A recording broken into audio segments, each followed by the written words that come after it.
Hello, Rachel Service here, the CEO of Happiness Concierge and the author of There Has to Be More, the Essential Guide to Personal Growth. I'm so looking forward to spending some quality time with you. Thank you so much for linking up to these videos, and I'm really excited that you put yourself first or in the priority by creating some time for you. I think that's really special.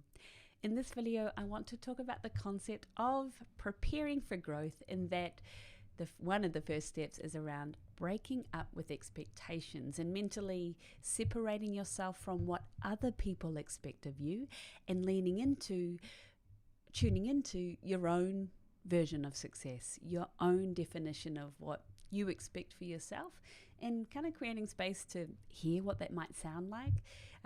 Maybe you're someone who's got a bit of an internal alarm bell thinking, I'm really ready to break up with expectations of others. And maybe you're thinking to yourself, I just want to spend a bit of time figuring out where that might start. I think that's a great place to start.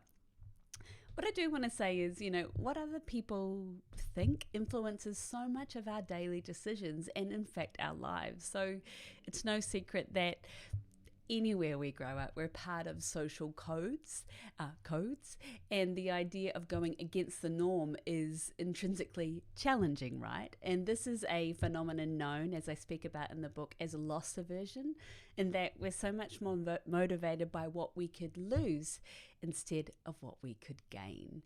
And in this exercise, and I'm in the book here, on page 9. I'm in the book here on page 9. And if you're in the workbook, which accompanies the book, it's in the first section, which is, I'm just going to my chapter notes here. You'll hear that in the microphone. How did I end up here? And we're looking at the breaking up with expectations exercise. Yeah. There we go. And I've got this on my big screen as well, so I'm going to look through the questions and support you here. So a big part of growth is redefining and re-establishing how you see success. And before we can create our own version of success, we need to think about not removing ourselves, but separating ourselves from other people's versions of success, so we can create the space to step into our own. So for the purpose of this exercise, whether you're watching or listening along, have a think about what expectations might be getting in the way of you seeking more, what expectations actually really suit you, and what an alternative could look like. Yeah. So the first question I want to invite you to reflect on is, what expectations are you interested in breaking up with? What expectations are you interested in breaking up with? In my TED Talk called Breaking Up with Your Public Identity, I talked a lot about this concept, the idea that we have sometimes a private self and a public self, and on a good day, they're all working in sync, right? And on a less great day, sometimes it can become very clear that the life we're living is not always for our own expectations. Sometimes it's for others. So when you think about what expectations you might be interested in breaking up with, have a think about the following. What might be my family's expectations or chosen family's expectations? What might be my community's expectations? What might be my partner's, spouse's, significant person's expectations? What might be my children, if I have them, their expectations? What might be my team's expectations? What might be my faith's expectations? What expectations do you get a sense that it's time to create some space between, so you can create your own moments to shine? What expectations are you interested in breaking up with? So you might like to write these down, or just take a moment to think about what ones are no longer working for me? So examples might be, I'm breaking up with the expectation that it's expected I get a certain type of job. Or I'm breaking up with the expectation that it's expected I follow a certain line of education. Or I'm breaking up with the expectation that we don't pursue education. I'm breaking up with that. Or I'm breaking up with the expectation that I have children, for example. I'm breaking up with the expectation that I lean into a certain gender archetype or gender role or social role. I'm breaking up with the expectation that someone who comes from my city, my town, my culture, my religion acts a certain way, thinks a certain way. I'm breaking up with the expectation that someone in my job, in my identity, in my role, in my street, in my apartment acts, thinks, votes a certain way. So have a think about what expectations are you breaking up with. And it's not about poo-pooing those expectations. It's just about creating some space to say, are those mine? Or maybe did I absorb some of that by osmosis? And now because you're looking for more, you're thinking, do I want to continue to subscribe to those expectations, or do I want to create my own version of success? Yeah, that's something to think about. All right, the second question, let's take a look here. Who or whom did you learn or absorb these expectations from? What specific moments taught you this? So I suppose there's two parts of this question, isn't there? Who did you learn or absorb these expectations from? Maybe it was a parental figure. Maybe it was a community member. Maybe it was a person of authority. Maybe it was a person or people or group of people you grew up with. Maybe it was a book. Maybe it was a higher power. Maybe it was a teacher. Maybe it was a friend. Maybe it was a member of a group that you're a part of. Maybe it was part of your educational upbringing. Maybe it was, I don't know, someone you look up to or looked up to if you've evolved and changed internally. Remembering that when we start to question if we still have things in common with people we care about, it's not because they've changed necessarily. Often it's because we have. And that's a good thing. That's a good thing. Outgrowing is a good thing, I promise you. It can feel awkward at times, but it's a good thing. And then the other side to this question is, were there specific moments that taught you this? Were there specific conversations? Were there specific observations? Was there a specific movie, an album, a conversation? Maybe you're at a party and you overheard a certain way of thinking, or you're at the dinner table and you overheard an observation or an expectation and you thought, don't know if I believe in that. Or you're remembering it and thinking, oh, I don't know if I subscribe to that anymore. Was there a joke? Was there a moment where you thought, oh, I don't find that funny anymore? Or, oh, I don't know if I subscribe to that way of thinking of, oh, I used to just kind of laugh along, but now that I, as people say, when we know better, we can do better, according to us. Were there specific moments, or were there really loving moments from someone who shared their expectation or observation of you and you thought, like I have, that's not me at all. I remember once I was emceeing a panel and I wanted to practice my public speaking skills because why wait for an opportunity? Create the opportunity. So I created this event and I invited 3 people in my network to speak, 3 or 4. And one of those people afterwards said, oh gosh, you're great at this. You're obviously in your happy place.